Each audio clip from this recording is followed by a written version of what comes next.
Irma. Nah, pada pembelajaran kali ini kita akan belajar tema 2, subtema 2, yaitu materi pembelajaran bahasa Indonesia tentang identifikasi unsur-unsur di dalam dongeng.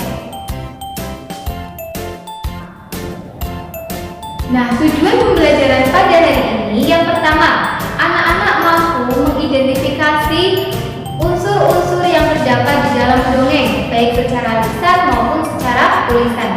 Yang kedua, siswa mampu menerapkan pesan moral yang terkandung di dalam dongeng sebagai ungkapan diri. Nah, untuk memulai pembelajaran pada hari ini, mari kita bersama-sama membaca doa. Bismillahirrahmanirrahim. Rabbi zidni ilman warzuqni fahman. Amin. Nah, pada kesempatan yang lalu kita sudah pernah belajar unsur-unsur dongeng. Masih ingatkah anak-anak apa saja unsur-unsur dongeng? Iya, yang pertama adalah tema. Tema adalah pokok permasalahan yang dibahas di dalam cerita. Yang kedua yaitu alur. Alur adalah jalannya suatu cerita atau urutan terjadinya peristiwa di dalam cerita.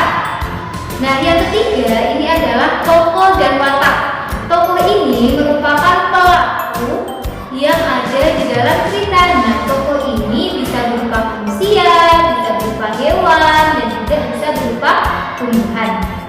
Nah, tokoh ini memiliki watak yang berbeda-beda. Watak ini adalah sifat atau karakter dari pemeran di dalam cerita. Nah, yang selanjutnya yaitu latar. Latar ini terdiri dari 3. Yang pertama latar tempat, latar waktu, dan latar suasana. Nah, yang pertama latar tempat. Latar tempat ini merupakan tempat terjadinya suatu peristiwa. Nah, latar tempat ini bisa terjadi di pasar, di sekolah, di sungai, dan lain-lain. Nah, yang kedua merupakan latar waktu. Latar waktu ini merupakan waktu kapan terjadinya cerita, bisa sore hari, pagi hari, siang hari, malam hari, dan bisa juga disebutkan dengan jam atau pukul. Kemudian yang terakhir yaitu latar suasana. Nah, latar suasana ini merupakan penggambaran dalam cerita, bisa suasana sedih, suasana bahagia, suasana baru, dan lain sebagainya. Untuk unsur dongeng selanjutnya yaitu sudut pandang. Sudut pandang ini merupakan cara penulis atau pengarang menempatkan pelaku atau pemeran di dalam sebuah cerita. Dan yang terakhir adalah amanat. Amanat ini merupakan nasihat atau pesan moral yang ingin disampaikan penulis kepada pembaca maupun pendengar. Nah, amanat atau pesan moral ini disampaikan oleh penulis melalui 2 cara, yaitu yang pertama cara tersirat dan yang kedua adalah tersurat. Nah, tersirat ini adalah penulis menyampaikan pesan moral atau amanatnya secara tidak langsung, atau pembaca maupun pendengar harus mencari sendiri pesan moral apa yang ingin disampaikan oleh penulis. Nah, sedangkan secara tersurat ini berarti penulis secara langsung menyampaikan pesan moralnya di dalam cerita atau dongeng. Nah, untuk selanjutnya mari kita belajar bersama mengidentifikasi cerita tentang burung jalak, semut, dan pemburu yang akan Bu Irma bacakan. Semut, rangrang, jalak, dan pemburu. Pada suatu pagi yang cerah, si jalak sedang terbang seperti biasa. Ia terbang rendah di antara dahan-dahan untuk mencari makanan. Saat si jalak sedang terbang dekat sungai, ia mendengar suara minta tolong. Ia pun segera mencari sumber suara. Sesaat kemudian, ia melihat semut rangrang yang hanyut terbawa arus karena tak bisa berenang. Dengan cepat, si jalak mengambil sepucuk daun. Lalu ia jatuhkan daun tersebut di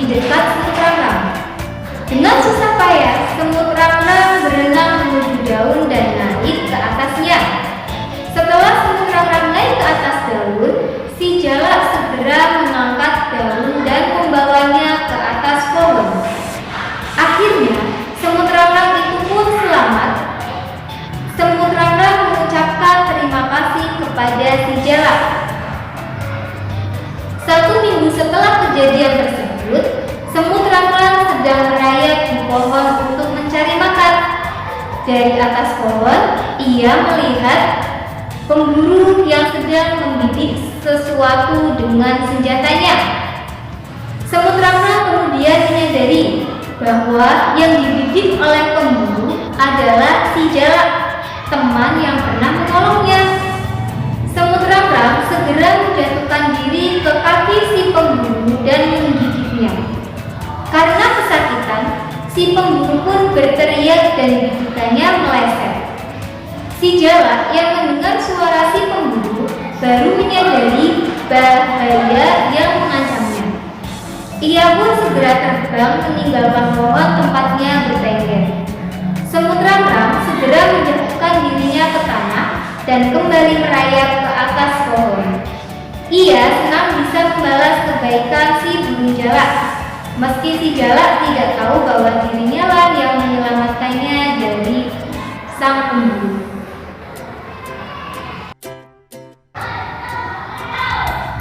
Nah, pada kesempatan kali ini kita akan belajar mengidentifikasi unsur-unsur yang ada dalam cerita Semut Rang-Rang, Burung Jalak, dan Pemburu. Namun, kita hanya akan mengidentifikasi 4 unsur saja, yaitu yang pertama, tema, yang kedua, tokoh dan watak, yang ketiga, latar, yang keempat, amanat atau pesan moral. Nah, yang pertama, di dalam cerita atau dongeng Semut Rang-Rang, Burung Jalak, dan Pemburu memiliki tema yaitu perbuatan baik. Kemudian untuk latar, pada cerita ini terdapat 2 latar, yaitu latar tempat dan latar waktu. Yang pertama, latar tempat. Cerita ini terjadi di sebuah hutan. Nah, kenapa di sebuah hutan? Karena di dalam cerita tersebut tertulis sungai, pohon, dan ada si pemburu. Dan biasanya si pemburu ini berburu di dalam hutan.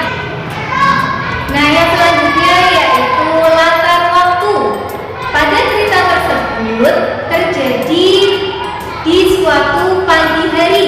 Nah, di situ ada kalimat pada suatu pagi yang cerah. Itu menandakan berarti cerita tersebut terjadi di pagi hari. Untuk unsur yang selanjutnya yaitu tokoh dan watak. Yang pertama, tokoh. Di dalam cerita itu ada 3 tokoh, yaitu Semut Rang-Rang, Burung Jalak, dan si pemburu. Yang pertama, Semut Rang-Rang. Semut Rang-Rang ini memiliki sifat atau memiliki watak suka berterima kasih dan membalas kebaikan orang lain dengan kebaikan. Yang kedua, tokoh Burung Jalak memiliki watak atau karakter yaitu suka menolong orang lain.